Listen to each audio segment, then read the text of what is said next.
The rain came down hard that Thursday evening, the kind of rain that soaks through your shoes no matter how quickly you try to run through it. Streets glistened with reflections of neon signs and headlights, and the sound of rushing water filled the gutters. People hurried past one another with their umbrellas held low, eyes fixed on the ground, each trying to get home without getting more drenched than they already were. But for one man, the weather wasn't something he could escape. Darius Walker was used to walking home in the rain. He didn't own a car, and the city bus didn't run late enough to match the hours of his warehouse job. His sneakers squished with every step, his hoodie clung to his skin, and his backpack felt heavier than it should. He tilted his head against the downpour, reminding himself that tomorrow was payday, and maybe, just maybe, he could finally afford a used car. As he turned the corner near a narrow street lined with old brick shops, he noticed something unusual. Under the dim yellow light of a flickering street lamp, an elderly woman stood frozen at the curb. She didn't have an umbrella.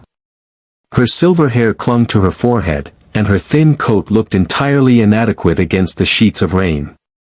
In her trembling hands, she gripped a paper bag, already sagging from the water, threatening to tear apart.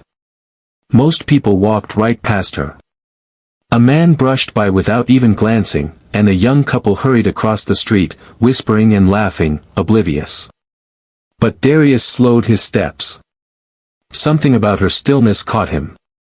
She wasn't just standing there waiting, she looked lost. "Ma'am, you okay?" Darius called out over the storm, his deep voice carrying through the rain. The woman turned her head slowly. Her eyes were pale blue, weary but sharp, and for a moment she looked startled that someone had spoken to her at all. She shook her head, pressing the paper bag closer to her chest as if it contained something precious. "My groceries," she said, her voice cracking. "The bag's breaking. And my legs, they don't want to move like they used to."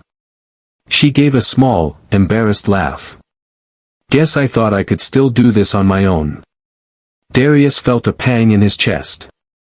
He stepped closer, ignoring how his clothes clung tighter as the rain soaked through.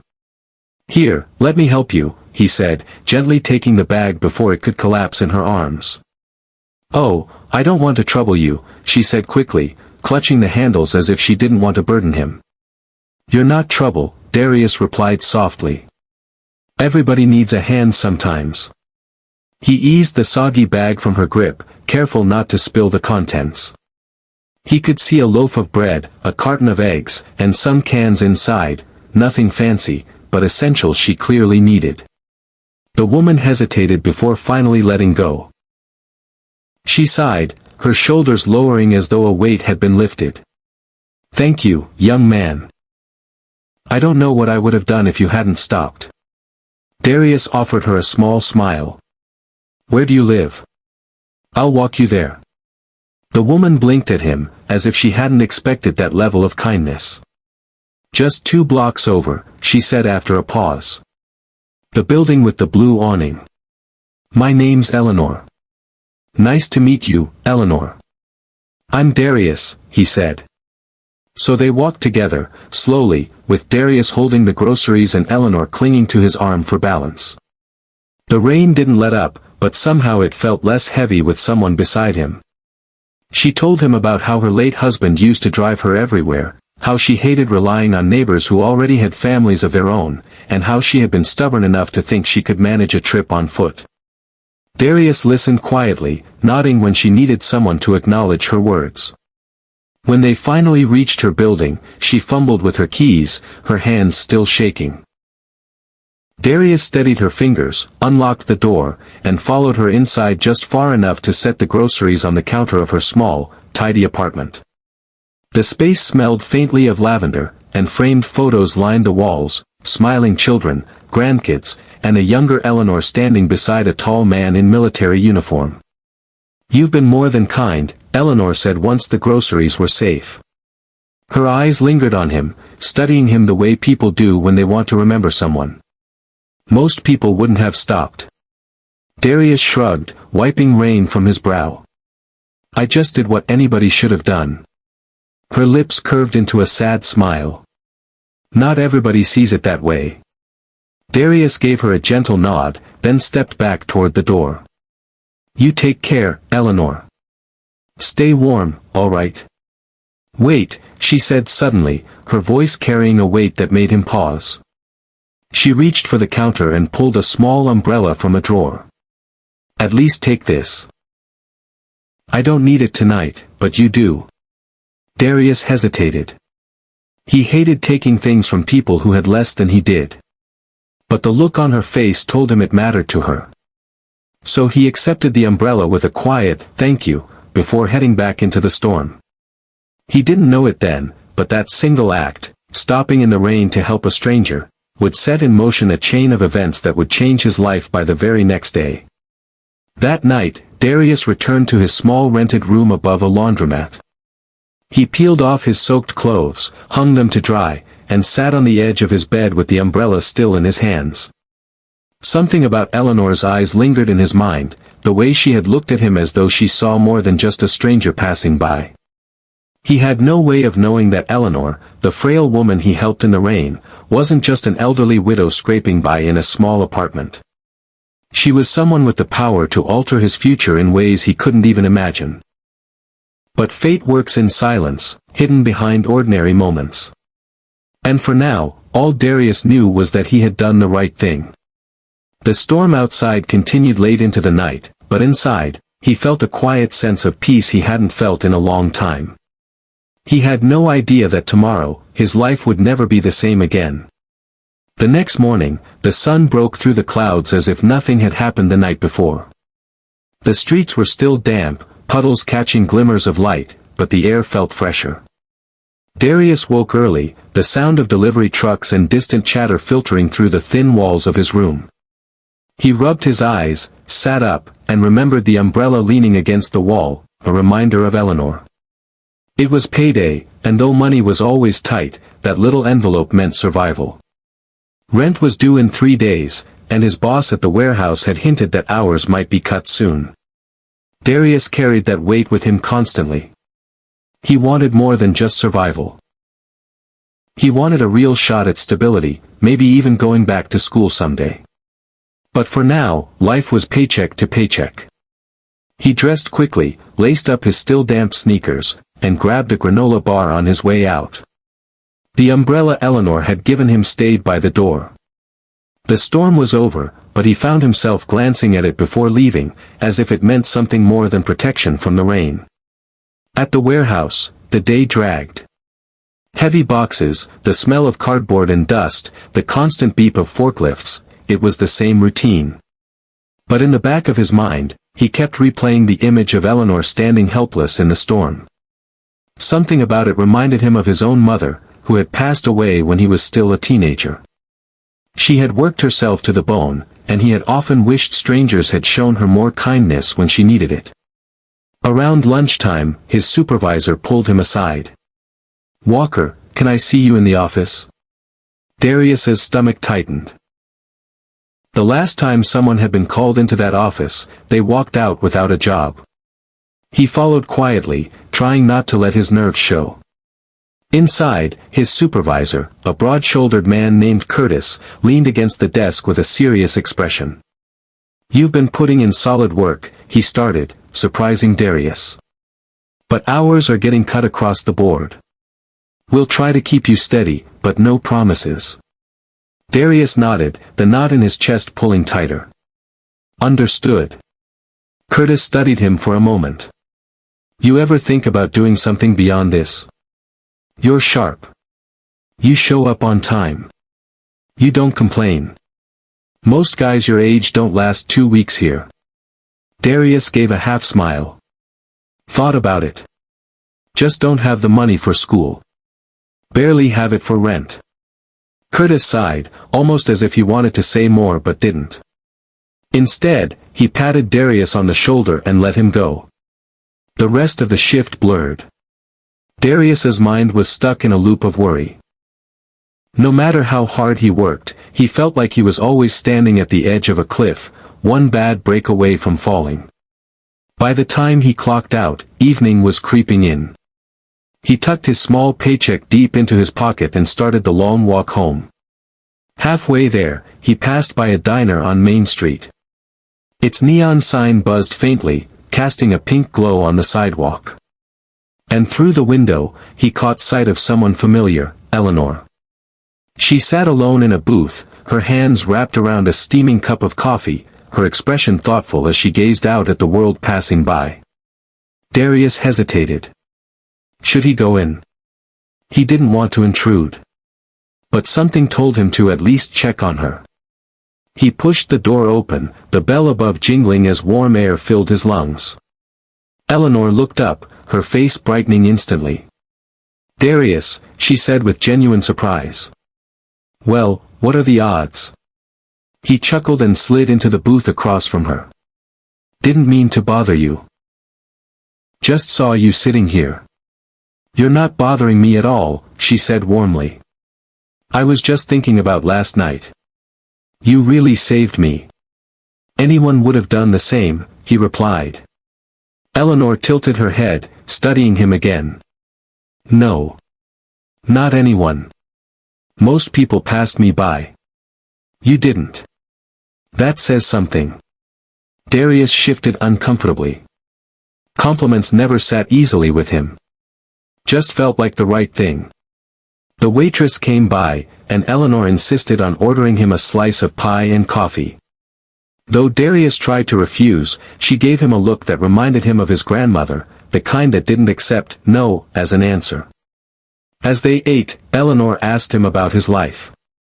At first, he kept his answers short, but her gentle curiosity encouraged him to open up. He told her about his long shifts, about how his mom had raised him and his younger sister until her health gave out, about how he dreamed of studying business someday but couldn't afford it. Eleanor listened with the patience of someone who truly cared. When he finished, she placed her hand lightly on the table. "Darius, do you believe that sometimes we cross paths with people for a reason?" He raised an eyebrow. "I don't know. Maybe. I do," she said firmly. "I believe last night wasn't an accident. You were meant to help me. And maybe I'm meant to help you." Darius chuckled softly. "I appreciate that, but you don't owe me anything." Her eyes held his, steady and certain. "Let's see what tomorrow brings. Sometimes the future changes faster than we think." He didn't understand what she meant, not then. But her words stayed with him long after he walked out of the diner that night. The next morning, his life took a turn he could never have predicted. Saturday morning came crisp and clear. The air smelled of wet pavement, the kind that lingers after a storm but feels lighter somehow. Darius was still in bed, trying to catch a little more rest, when his phone buzzed unexpectedly. The number on the screen was unfamiliar. He almost ignored it but decided to answer. "Hello? Darius Walker?" a woman's voice asked. "Yeah, that's me. This is Margaret Turner, assistant to Mrs. Eleanor Hayes. She's asked if you could meet her at the downtown community center this morning. 10 o'clock. She said it was important." Darius sat up, startled. "Community center? Sure. I'll be there." After hanging up, he stared at the phone, confused. Why would Eleanor, the elderly woman he'd helped, have an assistant? And why invite him to some formal place like a community center? His curiosity outweighed his nerves, and by 9:45, he found himself walking through the glass doors of a large brick building he'd passed 100 times but never entered. Inside, the community center buzzed with energy. Volunteers bustled about, setting up tables with flyers, stacks of books, and food baskets. Children laughed in the distance as they chased one another through a hallway. The scent of coffee and baked goods lingered in the air. And in the middle of it all stood Eleanor. But she didn't look like the frail widow he'd walked home in the rain. Today she wore a tailored suit jacket, her silver hair neatly brushed, and a quiet confidence radiated from her posture. People greeted her with respect, shaking her hand, asking questions, taking notes. Darius froze. Was this the same woman he'd seen shivering under a street lamp? When she spotted him, her whole face lit up. "Darius," she called, waving him over. "You came." He approached slowly, still in his plain hoodie and worn jeans, feeling out of place.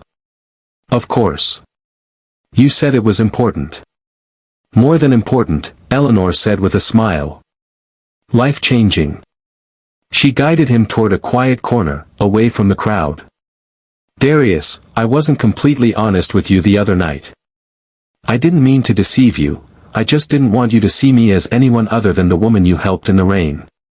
He frowned, unsure where this was going. "I'm not just a widow living alone," she continued. "I'm also the founder of the Hayes Foundation. We run programs here in the city, scholarships, training opportunities, mentorship. My late husband and I built this organization together to give second chances to people who deserve them but never had the means." Darius blinked, stunned. You run all this?" "Yes," she said gently. "And I've been looking for someone like you. Someone who doesn't just talk about kindness, but lives it. When you stopped to help me, you didn't know who I was. You didn't ask for anything in return. You simply did the right thing. That told me more about your character than any resume ever could." His throat tightened. I don't know what to say." "Then let me," Eleanor said. "I want to offer you a scholarship through the foundation. Tuition, books, mentoring, the works. You told me at the diner you dreamed of studying business. We can make that happen." Darius felt the air leave his lungs. For a moment, he just stood there, staring at her, trying to process the words. His whole life, opportunities had slipped through his fingers because of money, timing, or circumstance. And now, out of nowhere, this woman was telling him his future could be different. "I don't know if I deserve this," he whispered. Eleanor placed a firm hand on his arm. "You do. You proved that when you chose compassion over convenience. The world needs men like you to lead with heart. Don't doubt that." Tears stung his eyes, but he blinked them back. "You have no idea what this means to me." She smiled knowingly. "Oh, I think I do." The following weeks unfolded like a dream. With Eleanor's help, Darius enrolled in evening classes while still working part-time at the warehouse. It wasn't easy, long days stretched into late nights, but for the first time, he felt his life was moving towards something better. His teachers noticed his determination. His classmates gravitated toward his quiet leadership. Every Friday, he stopped by the community center to volunteer, just as Eleanor encouraged him to. He tutored younger kids, shared his story with teens who felt stuck, and found himself becoming a mentor in ways he'd never imagined. Each time, Eleanor watched with pride, her pale blue eyes filled with the same sharpness and warmth he'd seen the first night. One evening, months later, he sat with Eleanor on a bench outside the center as the sun dipped low. She wore a shawl around her shoulders, and the spring air was cool but pleasant. "Funny how one rainy night can change everything," Darius said softly. Eleanor chuckled. "Life often hides its turning points in the most ordinary moments. Most people rush past them. You stopped." He nodded, reflecting on how different his path might have been if he'd just kept walking that night. If he'd chosen convenience over kindness. Eleanor reached over, squeezing his hand. "Promise me something, Darius. When you're standing in my shoes one day, with the power to change someone's future, you'll remember how this all began. Promise me you'll be the one who stops in the rain." His voice caught, but he answered firmly. "I promise." And in that moment, Darius knew his life wasn't just about survival anymore. It was about purpose. It was about lifting others the way Eleanor had lifted him. Because sometimes, helping a stranger in the rain isn't just an act of kindness. Sometimes, it's the beginning of a future you never imagined.